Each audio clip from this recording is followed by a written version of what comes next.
are unfortunately faced with a time in our history in which what is nice to have or good to have must yield to what we absolutely must have. And therefore, I will defend the proposed reduction in the account that we have made in this amendment. And I reserve the balance of my time, sir. The gentlelady reserves. The gentleman from California is recognized. Yes, thank you. And I believe that there are other amendments forthcoming. And I'm just very concerned about, and I agree with the chairman in making this funding necessary. I know the Botanic Gardens. I enjoy it. And I think that the funding that he has provided is sufficient to push forward the maintenance so that we do not incur a greater maintenance problem in the future. And I yield. The gentleman yields back. The gentlelady from New York is recognized. Mr. Speaker, I could not agree more with the gentleman from California that the Botanic Garden is a treasure, and I too have visited it with great delight. But I would suggest that we perhaps could get together and seek voluntary contributions to fund this additional budgetary amount so that we can respect the urgent needs of the United States budget and of the United States taxpayers. And I reserve the balance of my time. I yield back, Mr. Speaker. Gentlelady from New York yields back. The question is on the amendment offered by the gentlelady from New York. All those in favor say aye. Aye. All those opposed say no. And in the opinion of the chair, the noes have it. Mr. Speaker, I request a roll call vote, please. Pursuant to Clause 6 of Rule 18, further proceedings on the amendment by the gentlelady from New York will be postponed. It is now in order to consider Amendment Number 6, printed in House Report 112-173. For what purpose does the gentleman from Georgia rise? Mr. Chairman, I have an amendment at the desk. The clerk will designate the amendment. Amendment Number 6, printed in House Report Number 112-173, offered by Mr. Brown of Georgia. Pursuant to House Resolution 359, the gentleman from Georgia, Mr. Brown, and a member opposed will each control 5 minutes. The chair recognizes the gentleman from Georgia. Thank you, Mr. Chairman. My amendment would reasonably reduce the funding for the Botanic Garden to the fiscal year 2008 level and transfer more than $3 million to the spending reduction account. This bill funds the garden at $12 million, and I'm only asking that the Botanic Garden be funded at $9 million. Our nation is broke. We are broke. There's no question about that. We need to face the fact that we are broke. Yet we continue to add to our enormous debt by borrowing more than $4 billion each day.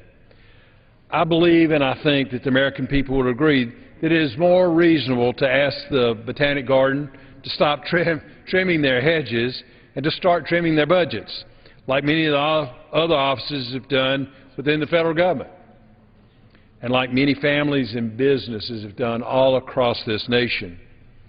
We cannot afford to continue down this same path of fiscal irresponsibility that we have been heading down.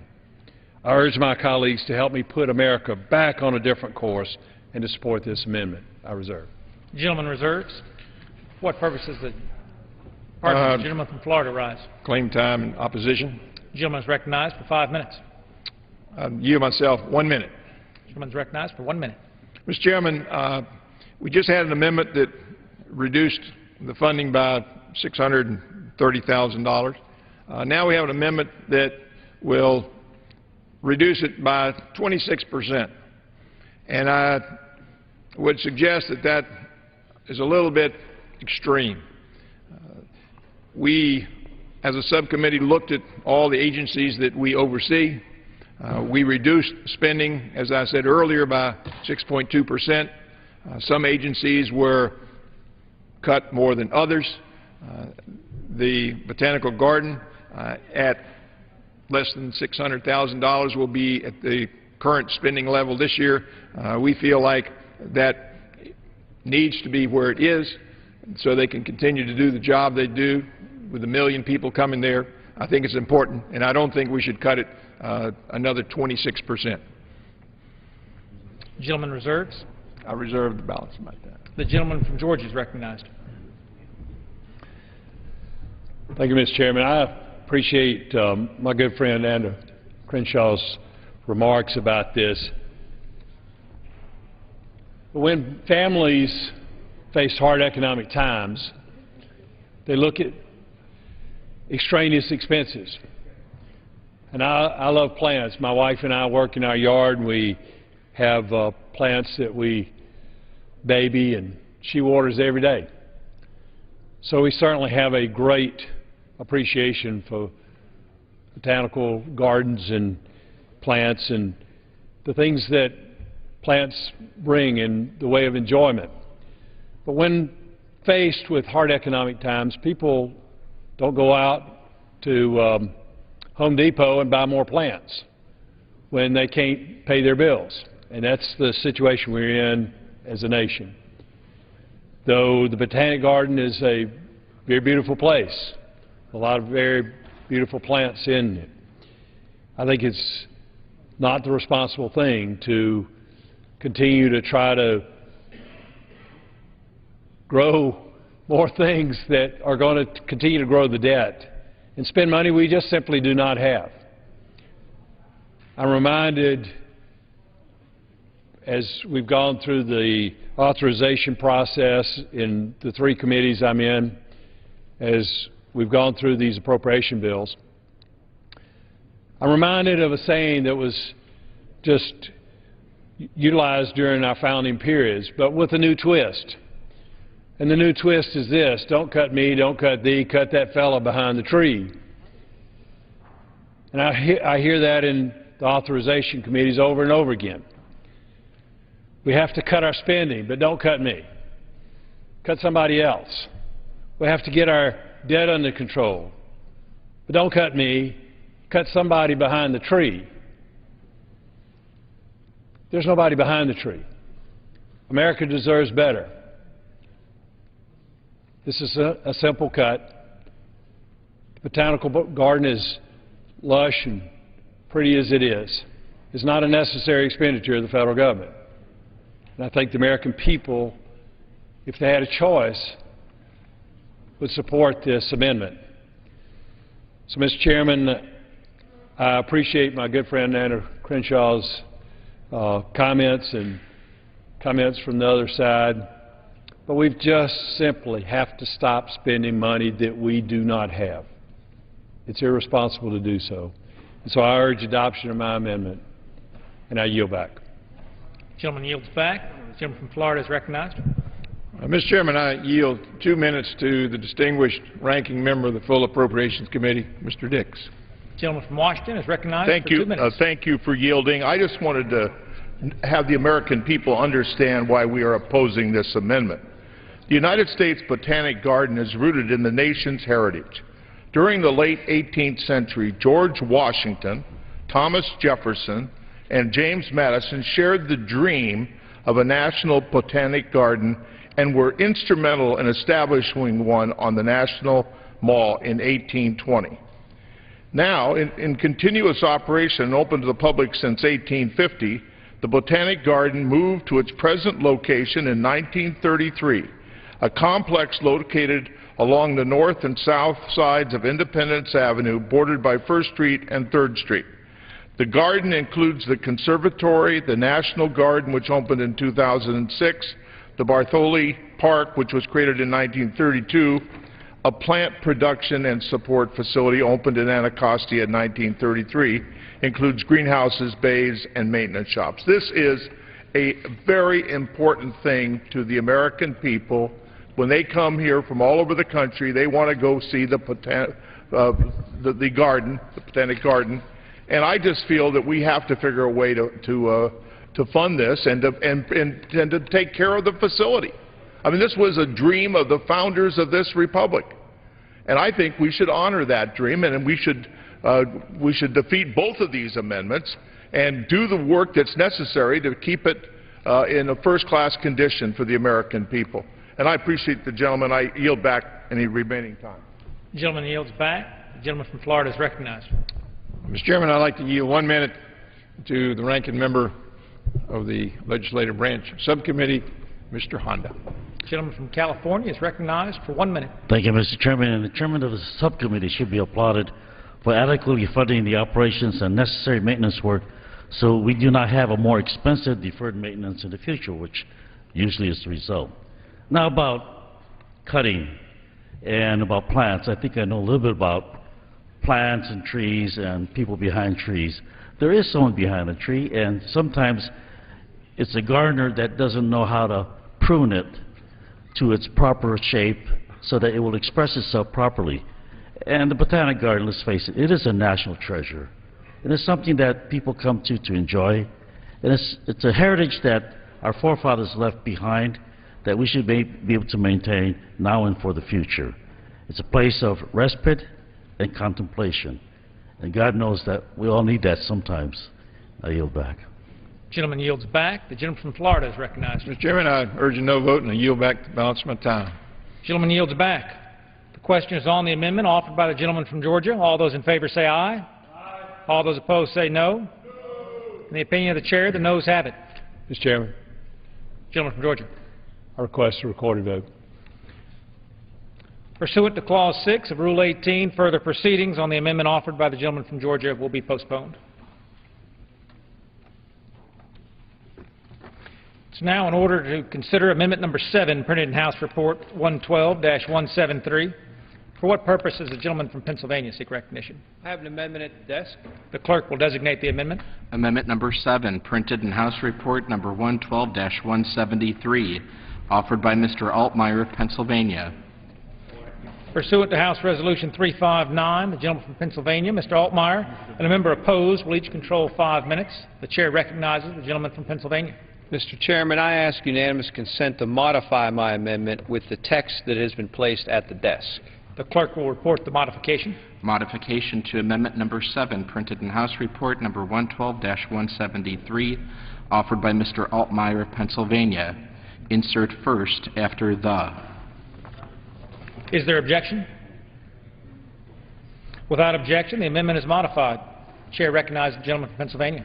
Thank the chairman. And I rise today in support of an important program at the Library of Congress whose sole mission is to preserve the books and documents that tell our nation's history. The Library of Congress, a 211-year-old institution, and our national library offers an incredible range of research, interactive programming, and innovative technologies. However, most would agree that books remain the fundamental component of any library. And since 1995, the Library of Congress has been conducting a specific preservation campaign to save its books. The current program, known as the 30-year Mass Deacidification Program, aims to treat and preserve millions of hardbound books, paperback books, manuscripts, newspapers, maps, artworks, music scores, letters, pamphlets, and drawings. The program ensures that future generations are able to enjoy the important historical artifacts that are housed at the Library of Congress. Many of the older books and papers at the Library of Congress are printed on acidic paper, which can turn brittle and fall apart with age. Deacidification extends the useful life of these works for up to 1,000 years longer than their useful life without treatment. Delaying the acidification process means more books would deteriorate beyond repair. And unfortunately, many old books at the library's collection are already too brittle or in such poor shape that they cannot be preserved further. We must continue to work now to maintain the remaining books that can still be saved before they deteriorate further. I am offering this amendment, which would restore $1 million in funding for the 30-year Mass Deacidification Program at the Library of Congress. Decisions that will affect the preservation of our nation's heritage and history must be made carefully. We have to ensure that the library has the resources it needs to maintain its collections.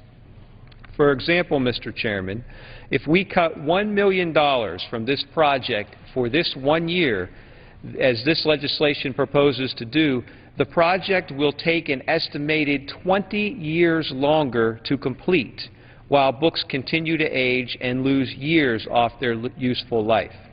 Furthermore, the cut to this particular program is about 20%. It's disproportionate to the overall levels of cuts to expenses in other programs within the Library of Congress. While cuts must be made, this program is something that cannot be put on hold. It cannot wait.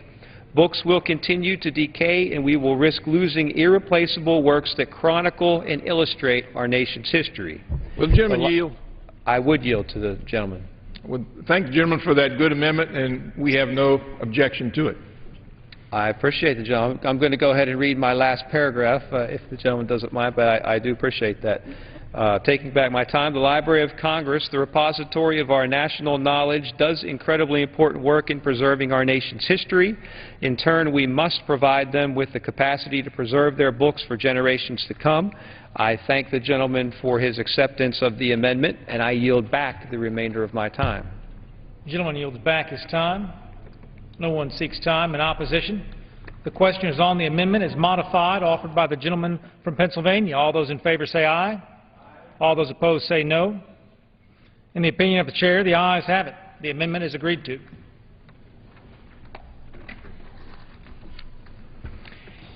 It is now in order to consider Amendment Number 8, printed in House Report 112-171. For what purpose does the gentleman from Indiana seek recognition? Mr. Chairman, I have an amendment at the desk. The clerk will designate the amendment. Amendment Number 8, printed in House Report Number 112-173, offered by Mr. Stutzman of Indiana. Pursuant to House Resolution 359, the gentleman from Indiana, Mr. Stutzman, and a member opposed will each control 5 minutes. The chair recognizes the gentleman from Indiana. Thank you, Mr. Chairman. I yield myself 3 minutes. The gentleman is recognized. Mr. Chairman, I want to thank Chairman Dreyer and the entire Rules Committee for ruling this amendment in order and allowing it to be heard today. This amendment asks the Government Printing Office to take an additional 4.3% cut that, if passed, would bring the total reduction of the GPO for fiscal year 2012 to 20%. The additional 4.3% cut this amendment would make a total of reduction of nearly $5 million. This may not seem like a lot here in Washington, but American people demand government to make the same sacrifices at our offices and here in Washington as the families and small business owners make at their homes and places of work. It is our duty to manage our own house in a fiscally prudent manner. Let me lay out some numbers that may put this amendment's small reduction to the GPO in proper perspective. The GPO spends over $28 million a year on the Congressional Record Program alone. Over $8 million of that amount goes to the printing, binding, and distribution of our congressional record. This includes payment for 4,551 copies of the congressional record, despite that the documents have been available digitally since 1994. I don't know about you, Mr. Chairman, but spending $28 million to see in print what is said in Congress seems to be a raw deal. It really seems like a subsidy for a magazine that no one really wants to read. I have a couple of examples I'd like to share just to show the printing that goes on within the printing office. And many of these documents show up in our offices and go straight into the recycling cans. One in particular that I found interesting was is this document from the CBO, Reducing the Deficit, Spending and Revenue Options, ones that have been printed en masse and are sitting around in many of the offices around Capitol Hill. I think that this is a very appropriate measure that we can take, and when a small business is struggling, they must do without certain luxuries or conveniences. A business may cut costs, marketing and printing costs in turn. A doctor's office might stop its magazine subscriptions they place in their waiting rooms. They expect us to do the same. In May of this year, the Public Printer of the United States testified before House Appropriations Legislative Branch Subcommittee, cited nearly 100,000 square feet of wasted government space. He also asked that GPO be taken out of the security business. I would have never guessed that the Government Printing Office spends $13 million a year on security. My overall point is that there are creative solutions to make this small additional reduction to bring the reduction to the GPO to 20%. I applaud the recent internal efforts of Representative Lundgren of California and Representative Gingrey of Georgia asking members to opt out of such waste. However, I don't believe that that goes far enough to reduce the spending in this agency. Mr. Chairman, let me finish by saying that a further 4.3% reduction in an office that prints unnecessary publications is not too much to ask. Let's take action. Let's do without as many words and show Americans we can keep and make cuts of our own here in Congress. I strongly support the urge. I'll reserve the balance of my time. Gentleman reserves. Who seeks recognition? The gentleman from Florida is recognized. Mr. Chairman, I rise to seek the time in opposition. Gentleman's recognized for 5 minutes. Mr. Chairman, I thank the gentleman for bringing all of these issues to our attention, but I want to direct him to the United States Code Title 44, which basically directs the government printing office to do the things that they do. And so if the gentleman is concerned, I suggest the first thing he do is read Title 44 and find out what is required by Congress. And if we change that, we might be able to change some of the printing that goes on. The printing office only produces what it's ordered to produce by Congress. And I think we all know that we've already cut their budget by 16%. I don't know what's magic about the last 4.3%, but I think our subcommittee, through a series of hearings and informal hearings, looked at the facts. We set some priorities, and we said we're going to reduce the funding by 16%. We detail in our report some of the things that are of interest to us, and we actually are going to take a look at privatizing the entire government printing office. But once again, so much of that is driven by this Title 44. Already, the GPO has announced a buyout program. They're going to reduce their workforce by 15% through this buyout program. That's 330 positions. And any further significant changes are going to require a change in this printing law. So while I think the gentleman makes some good points, I simply want to say that we looked at the facts. We reduced the spending by 16%. We think that's appropriate, and so I would urge a no vote on this amendment. I reserve the balance of my time. Gentleman reserves. The gentleman from Indiana is recognized.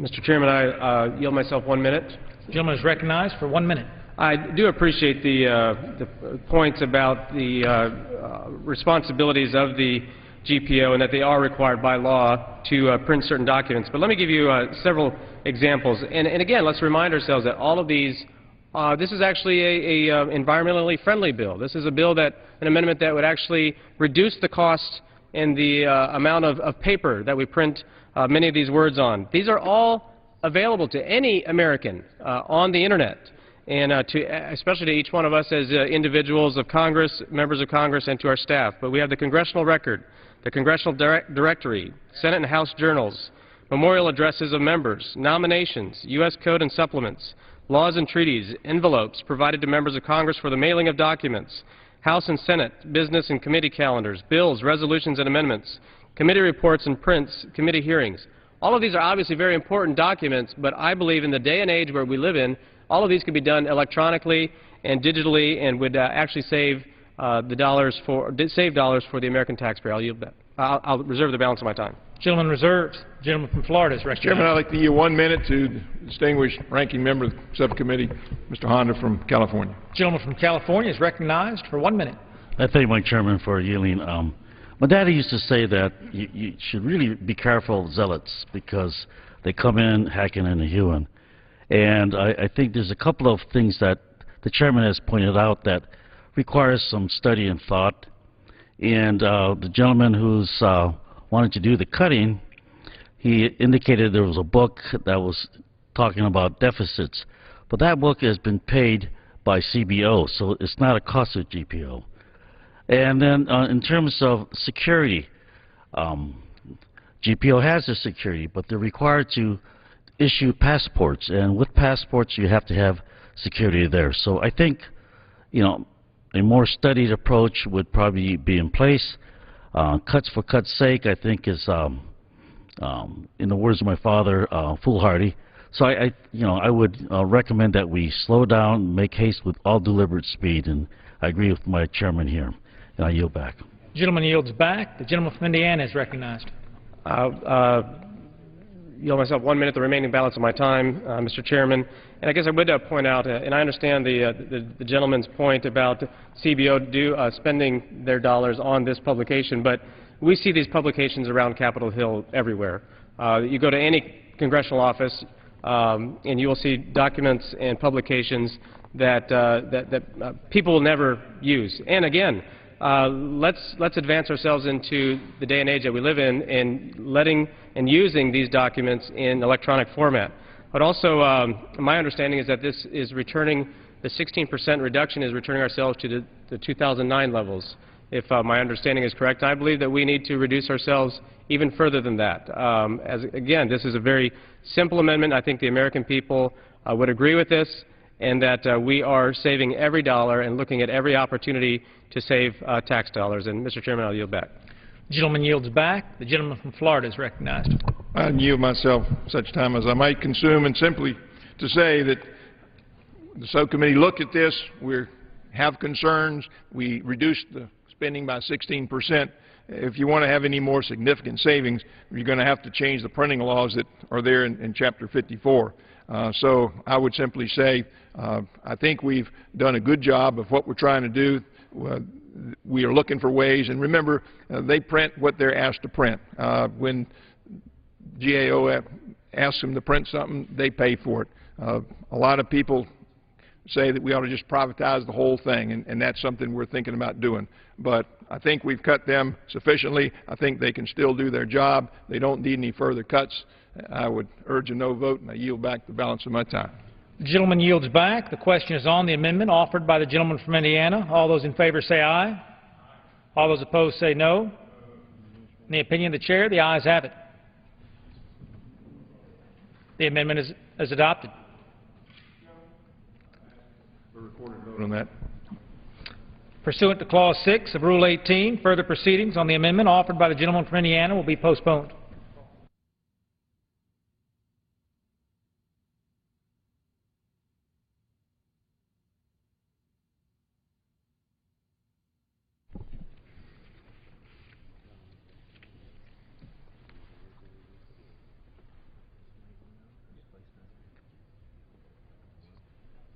It's now in order to consider Amendment Number 10, printed in House Report 112-173. It's now in order to consider Amendment Number 11, printed in House Report 112-173. It's now in order to consider Number 13, printed in House Report 112-173. For what purpose does the gentleman from Minnesota seek recognition?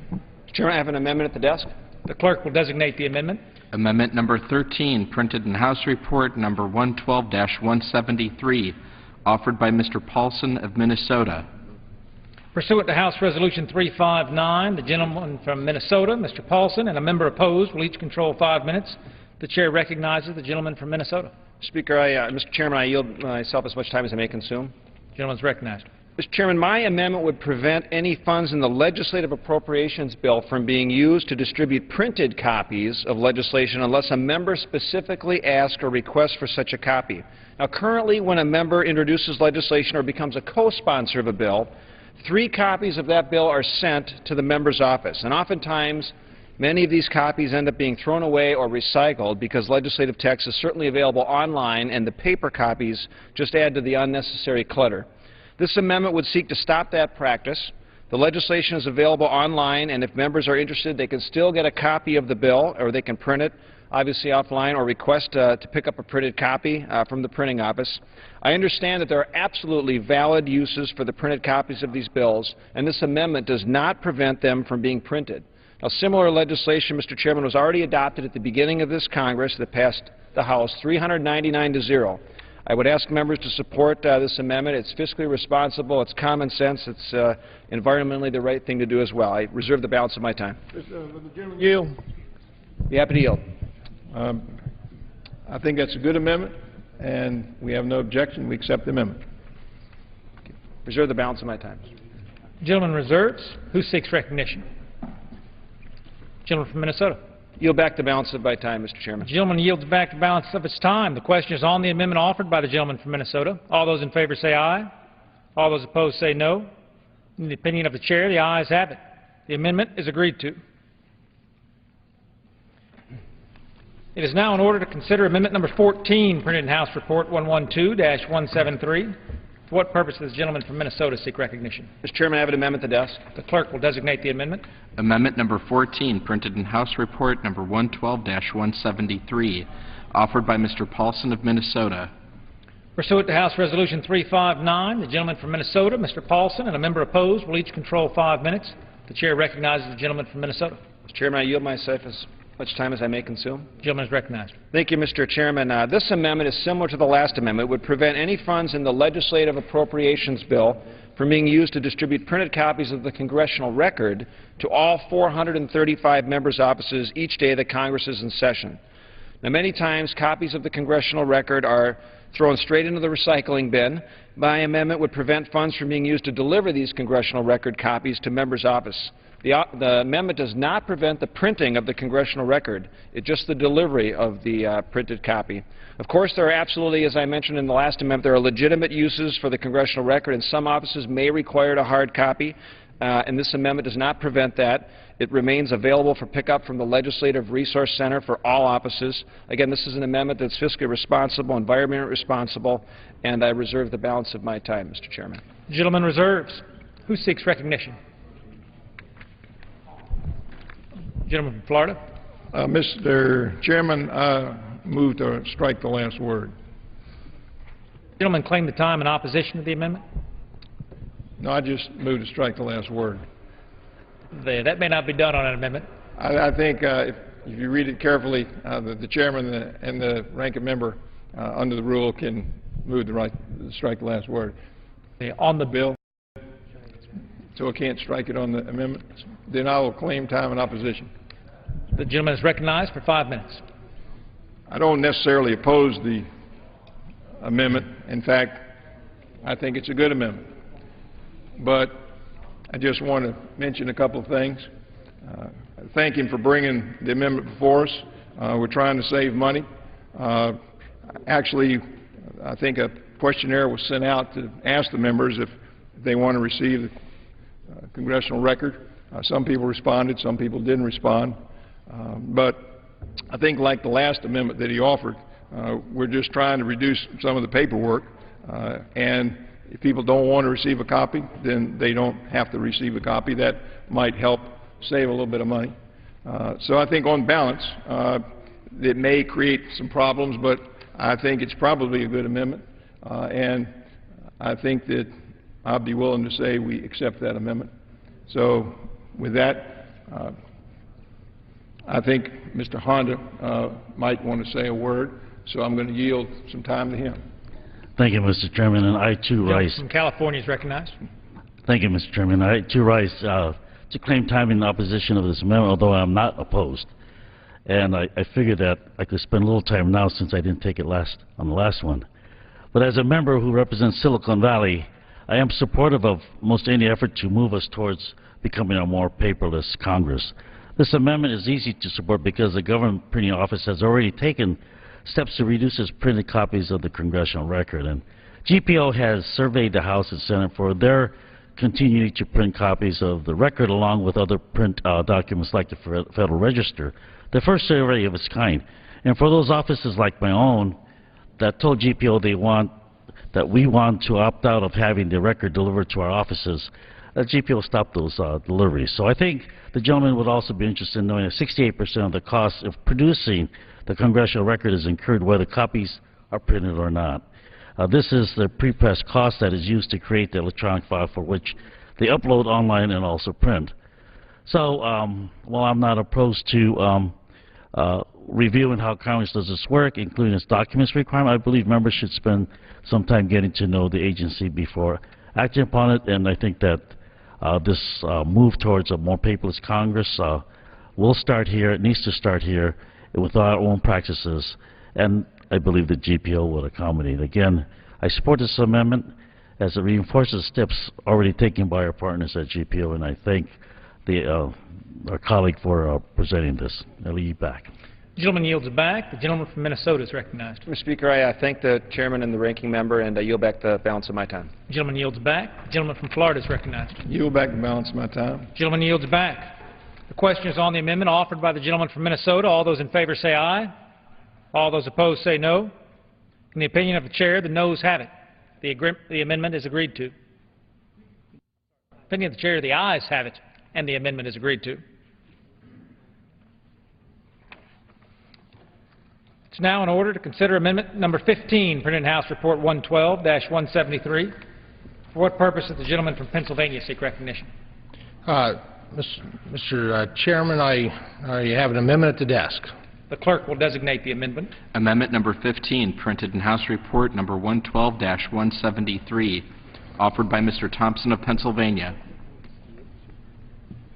Pursuant to House Resolution 359, the gentleman from Pennsylvania, Mr. Thompson, and a member opposed will each control 5 minutes. The Chair recognizes the gentleman from Pennsylvania. I thank the Chairman. Mr. Chairman, I offer a common-sense, cost-effective, environmentally friendly approach to lighting the Capitol complex. The amendment states that no funds in the legislative branch appropriations bill may be used to buy, acquire, install, or use any compact fluorescent lamp, also known more commonly as a CFL. I'm offering this amendment for several reasons. One, there are no compact fluorescent lamps manufactured in the United States. This is a very important point. The CFLs that provide light for this chamber and the Capitol complex are all foreign-made. Two, CFLs contain mercury, a known neurotoxin which affects motor and cognitive skills by impairing the brain. If a CFL, or a mercury bomb, as some have called them, breaks, the mercury vapor is released, placing those nearby at risk of inhaling the vapors and absorbing mercury through the lungs. The EPA, no less, has set up guidelines for the cleanup of broken CFL bulbs that includes evacuating the room immediately and venting it for at least 10 minutes. Even short-term exposure can potentially cause, and I quote, memory disturbances, sleep disorders, anger, fatigue, and/or hand tremors, according to recent studies. Three, since Congress forced the use of foreign-made CFLs 4 years ago, American lighting manufacturers have made substantial investments in technology and have retooled their factories to make new LED and incandescent bulbs, which frankly meet the energy efficiency standards Congress mandated. The best part, these new American-made bulbs are mercury-free, energy efficient, cost-effective, and provide better lighting than their CFL counterparts. Let me say that again. This amendment does not ban energy-efficient bulbs from the Capitol. On the contrary, it makes sure that the energy-efficient bulbs that are used are mercury-free and made in America. Let's take a closer look at these two bulbs. This Curly Q CFL is energy efficient by definition, no doubt. This halogen incandescent is also energy efficient by definition. This CFL contains mercury, and if it breaks, we have to evacuate this chamber. This halogen bulb is mercury-free, and if it breaks, we get the broom. This CFL is made in a foreign country. This halogen bulb is made in America with technologies created by American ingenuity. This CFL adds to our trade deficit. This halogen bulb supports American manufacturing and American jobs. These are good-paying, family-sustaining jobs, and that's why the United Steelworkers has been more than happy to lend their support to this amendment. Mr. Speaker, we can all agree energy-efficient, cost-effective, environmentally friendly, and American-made is the way to go. I encourage my colleagues on both sides of the aisle to support this common-sense amendment. It's just a bright idea. And with that, can I reserve the balance of my time? The gentleman reserves. I'll reserve the balance of my time. Who seeks recognition? The gentleman from California is recognized. Thank you, Mr. Chairman. I raise the claim time in opposition to the gentleman's amendment. The gentleman is recognized for 5 minutes. Mr. Chairman, the amendment before us would prohibit the purchase, acquisition, installation, or use of any medium compact fluorescent light bulbs. This amendment seeks to rehash the debate on light bulb efficiency standards we had during the consideration of H.R. 2417, the Bulb Act, which failed when it was brought to a vote earlier this month. The impact of this amendment on this bill goes beyond a policy argument on whether or not you support these types of energy-saving bulbs. This amendment would prevent members and staff from literally turning on the lights. If offices have these bulbs, which most do, if not all, they would be prohibited from using them. One reason the folks that support doing away with energy-efficient light bulbs cite it as a potential mercury danger. There has been no proof that these light bulbs expose people to unhealthy levels of mercury. this scarce tactic, this tactic is trying to impose fear, and as a result of an overblown media report that exaggerated the potential danger. These bulbs are safe, they're already installed and used in the house, and they save taxpayers money. And oh, by the way, I believe every thermostat we have in a house has quite a bit of mercury in there. And so, with that, I urge defeat of this amendment, and I reserve time. The gentleman reserves.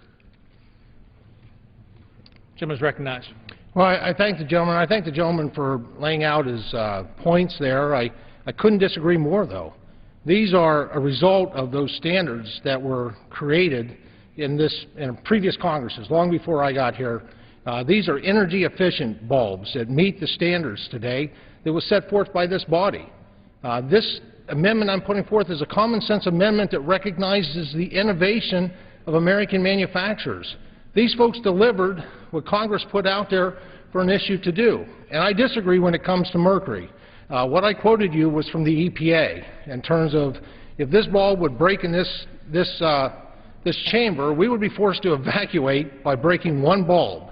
The EPA tells us that a room would have to be evacuated, it would have to be cleared and ventilated. And so that's from the Environmental Protection Agency. These are energy-efficient bulbs, and this is not the only one. We have many manufacturers in the United States that have risen to the challenge of meeting those new energy efficiency standards.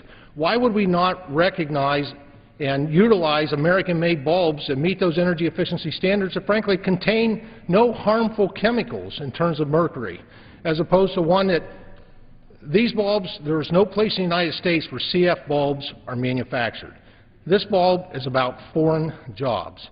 And so I appreciate the gentleman's points. I just couldn't disagree more. And I continue to reserve. The gentleman from Pennsylvania reserves. The gentleman from California is recognized. Thank you, Mr. Chairman.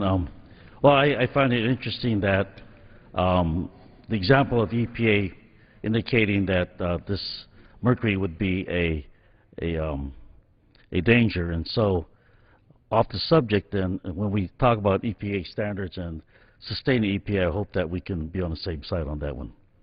And I continue to reserve my time in order to close the debate. California reserves. The gentleman from Pennsylvania is recognized. Well, Gentleman yield. I will yield, yes. I'm just trying to understand. I know you got the two light bulbs there. Now, the one on the right, that's the one that's got mercury in it. That's correct. Now, the one on your left, and that's made in America? That's made in America. And that's just as efficient as the one in your right hand? It meets the efficiency standards that were our manufacturers, when those were set by previous Congresses, before my time here, our manufacturers, they stepped to the plate, and they rose up, and they chose to use innovation in their manufacturing. And this is one example of one product that is absolutely energy efficient, no mercury, and American made. And you can still buy those at the store? That's correct. No, but I do have one concern. I think if you say... Gentleman's time has expired. Thank you. Gentleman from California is recognized. Thank you, Mr. Chairman. And the utilization of what you call the curlicue and the other light bulb, I guess the question would remain, in terms of efficiency and sustainability, how long of a lifetime does what you call a curlicue light bulb have versus the other one? It seems to me that when I'm a shopper and I look at prices and I look at the number of hours that's it's going to be out there, the number of hours that the newer bulbs have exceeds anything that I've seen before. Sure. Will the gentleman yield? Did I answer that question? Yes, and I'll just let me finish here.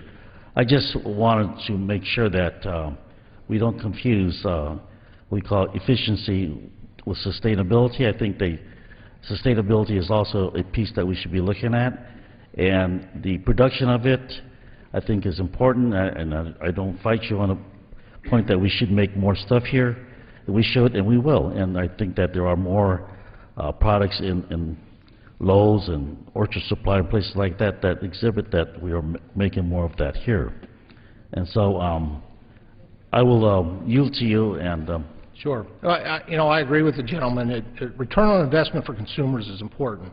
In my experience with these bulbs, Frankly, their durability is excellent, and that is one of the things I think that innovation within our light bulb manufacturers has addressed, not just energy efficiency, but also durability, so that we have a bulb, an American-made product that has a great return on investment for our consumers. That's all important. I couldn't agree with you more. I yield back. Thank you, Mr. Chairman. And, am I able to close at this point? The gentleman is able to close. Thank you. The wording of the gentleman's amendment says none of the funds made available in this act may be used to purchase, acquire, install, and use any medium screw-based compact fluorescent lamp or light.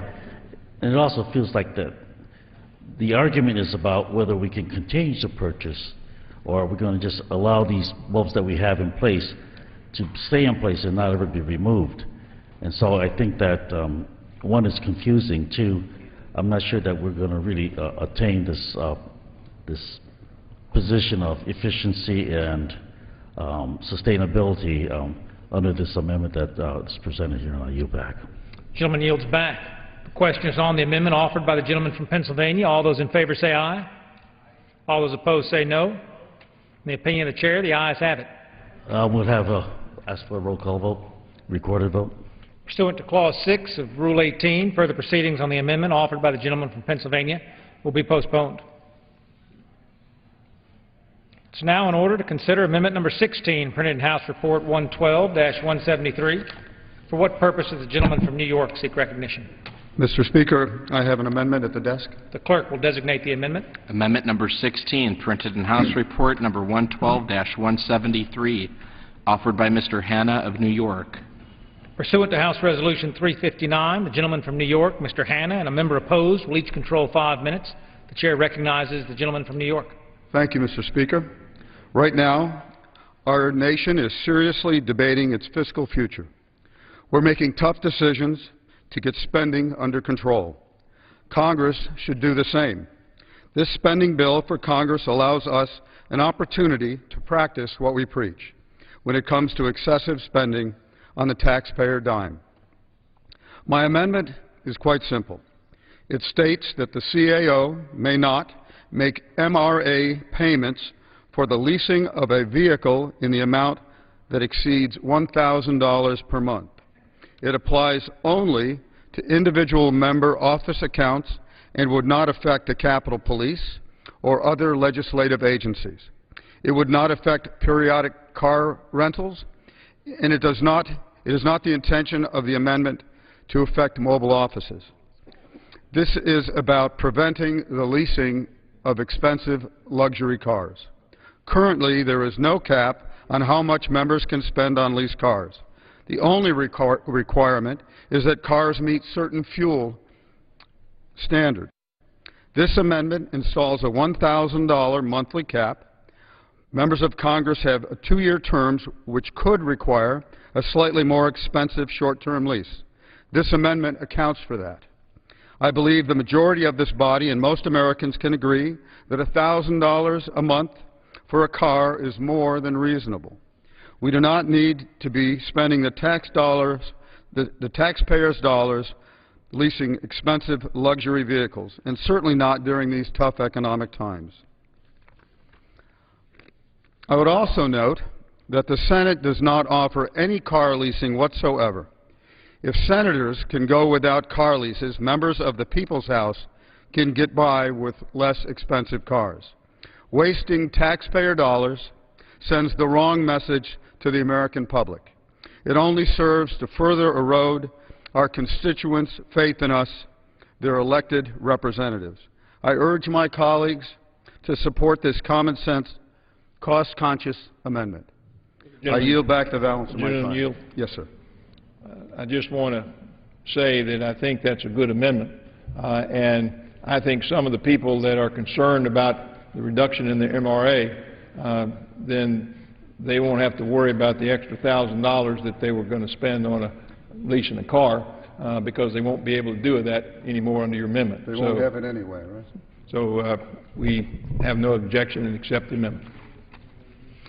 Gentleman from New York reserves. Someone seek time in opposition? I have no objections. Just a quick comment that I'm okay with including this prohibition today. Gentleman's recognized for 5 minutes. Thank you. I think the Committee on the House Administration should review this issue and consider making a permanent change to the House leasing policy rather than having Appropriations Committee carry this temporary fix. And I yield back. Gentleman yields back. The gentleman from New York is recognized. No, sir, I'm fine. Thank you, Mr. Chairman. Gentleman yields back. I yield back. The question is on the amendment offered by the gentleman from New York. All those in favor say aye. All those opposed say no. In the opinion of the chair, the ayes have it. The amendment is agreed to. Mr. Chairman. For what purpose does the gentleman from Florida rise? Mr. Chairman, I move that the committee do now rise. The question is on the motion that the committee rise. All those in favor say aye. All those opposed say no. The ayes have it. The motion is adopted. Accordingly, the committee rises.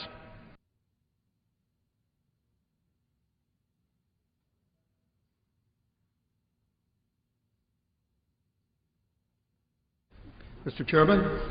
Mr. Speaker, the Committee of the Whole House on the State of the Union, having had under consideration H.R. 2551, directs me to report that it has come to no resolution thereon.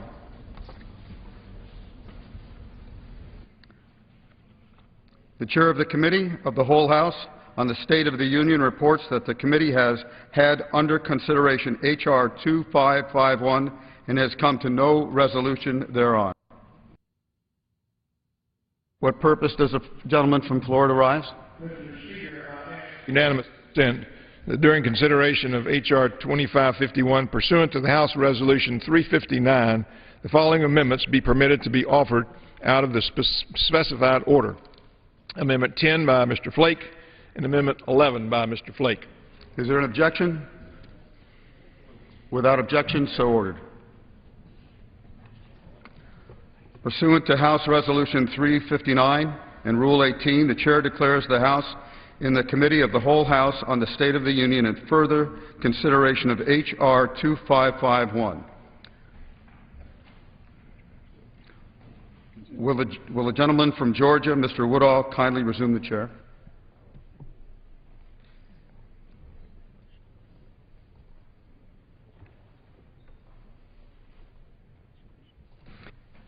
The House is in the Committee of the Whole House in the State of the Union for further consideration of H.R. 2551, which the clerk will report by title.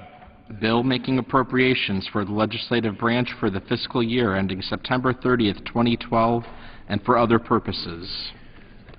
When the Committee of the Whole rose earlier today, Amendment number 16, printed in House Report 112-173 by the gentleman from New York, Mr. Hanna, had been disposed of.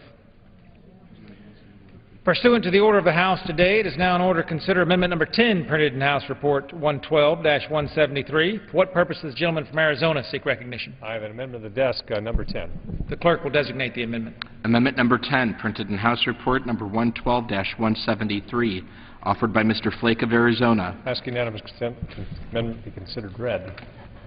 Pursuant to House Resolution 359, the gentleman from Arizona, Mr. Flake, and a member opposed will each control 5 minutes. The chair recognizes the gentleman from Arizona. I thank the chair. This amendment would simply require that all mail sent by members, committees, and leadership offices be on the official letterhead of the sending office. This amendment would not prevent members from sending mass mailings or the so-called 499s. The specific intent of the amendment is to prohibit the use of four-color glossy mailers that members occasionally send and that are paid for at taxpayer expense. They are virtually undistinguishable at times from campaign mailers. If I were to hold up an example of franked mail sent out at the taxpayer expense with a little tiny disclaimer there saying paid for at taxpayer expense, four-color, glossy, with a big, touched-up photo of the member standing there typically, you would not be able to tell the difference unless you looked very, very closely between that and campaign mailers that are sent out, paid for at the campaign expense.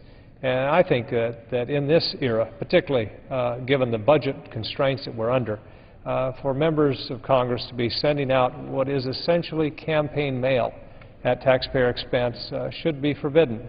We shouldn't be able to do that. We have certain rules that even prohibit the mailing of these mailers within 90 days of an election. So we recognize as a body, as an institution, that these are essentially instruments of a campaign. Yet we allow it before 90 days. And I would say that we're already drawing a line. That line is simply drawn in the wrong place. We should prohibit these four-color glossy mailers from being sent out at taxpayer expense. With that, I reserve the balance of my time. Reserves. For what purpose does the gentleman from Florida seek recognition? Mr. Chairman, I seek time in opposition. The gentleman from Florida is recognized for 5 minutes. I yield myself such time as I might consume. What are we going to do about 3-color mailers? How about 2-color mailers? I appreciate what the gentleman's trying to do, and we have rules and regulations in this House, but I don't think we ought to micromanage these MRA accounts. We've talked a lot about them, about the fact that we have reduced them by 6.4%, and people have said, gee, I might have to lay off somebody, or now we learn that since you can lease a car, they might have to give up the lease on their car. Some people say, I love to send out mail. And whether they send out mail on their letterhead, actually that might cost more than a postcard. I guess under this amendment you couldn't send out a postcard. It's a little bit cheaper because it wasn't printed on special stationery. So I really don't think we ought to get in the business of saying what we can send out and what we can't send out, as long as the members comply with the rules of this House. If they want to spend more money on a more attractive piece of mail that people might very well read, then they ought to be free to do that. If they want to print it on official stationery in blue or black or whatever color ink they want to use, they ought to be able to do that. Some people think if you put a picture or a chart, people might pay more attention. And if you look at the rules of this House, we've got rules and regulations, how big the charts can be, how big the pictures can be, how big the letters in your name can be, because I think the point is that we want to communicate with our constituents. If we want to mail them a newsletter, then we ought to be able to do that. And it ought to be in a way that they would like to read it. So I don't think we ought to get in the business of telling the members exactly what they can do and when they can do it and what color it is. I think the rules of this House provide adequate protection, and so I have to oppose my good friend's amendment. The gentleman reserved. The gentleman from Arizona is recognized. Inquires to the time remaining. The gentleman has 3 minutes remaining. I thank the gentleman. I would simply say in response that the gentleman says that we shouldn't be in the business of telling members what they can mail, when they can mail it. We already are in that business. We do that. We already have a line drawn 90 days before an election. And we say you can't mail out these four-color glossy brochures after 90 days because it would be seen and perceived as electioneering. But what about 91 days before an election? We have an office here that tells the members what words they can use to describe the Medicare benefit or some bill that's been passed. If you use it in one way, they say that's disallowed. We shouldn't be in that business. That's the business we shouldn't be in, and we wouldn't be in that business if we just said, hey, don't do electioneering at taxpayer expense. We all know. Believe me, when you see those four-color glossies, you know that's a campaign mailer at taxpayer expense. So we're not fooling anybody by saying, oh, we have rules that prohibit it, and let's just stick to the rules of the House. We do have lines that are drawn. They're just drawn in the wrong place. And I can tell you nothing feeds the cynicism around the country about us, in members of Congress, than you get one of those mailers and see the tiny print there, paid for at taxpayer expense. We shouldn't be in that business. During the fiscal year 2010 appropriations process, the newspaper roll call noted that, quote, the House Chief Administrative Officer asked appropriators to raise the members' representational allowances, or MRA, which fund everything needed to run offices, including salaries, travels, and supplies, by $90 million, citing increases, quote, due to the election year cycle. Now, why would an election year cycle be any more expensive than any other? It's because members all rush to get these glossy mailers out before the 90-day deadline. Or we send the $4.99s, we send $4.99. You know why? Because anything over 500 is prohibited, so members will send 499 of them. It's electioneering. We know it. We're not fooling anybody. We ought to draw the line back a bit. And so we don't feed this cynicism around the country that says that incumbents have advantages that challengers or others running in these races every 2 years don't. And that's the truth. Speaking here as an incumbent, we have enough advantages, believe me. We can get on television whenever we want. We can stand here at the pulpit late at night or otherwise and offer amendments.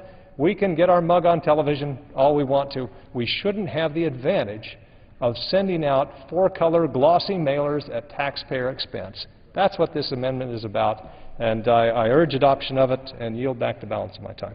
The gentleman yields back. The gentleman from Florida is recognized. Well, I'm going to yield some time to Mr. Honda, but I just can't help but realize that you can't mail any mass mailings, whether they're black and white, whether they're 4-color, 8-color, 10-color. So I appreciate what the gentleman's trying to do, but he's not going to stop people from sending out newsletters. They can send them out in black and white, even if his amendment passed. Once again, this doesn't save any money. I just think clearly members have these MRAs. They can utilize the money to communicate the best way they can as long as they comply with the rules. And the rules say you can't send out a mass mailer 90 days before an election, whether it's black and white, 1-color, 2-color, 4 colors, 8-color. I yield 1 minute to Mr. Honda. Thank you.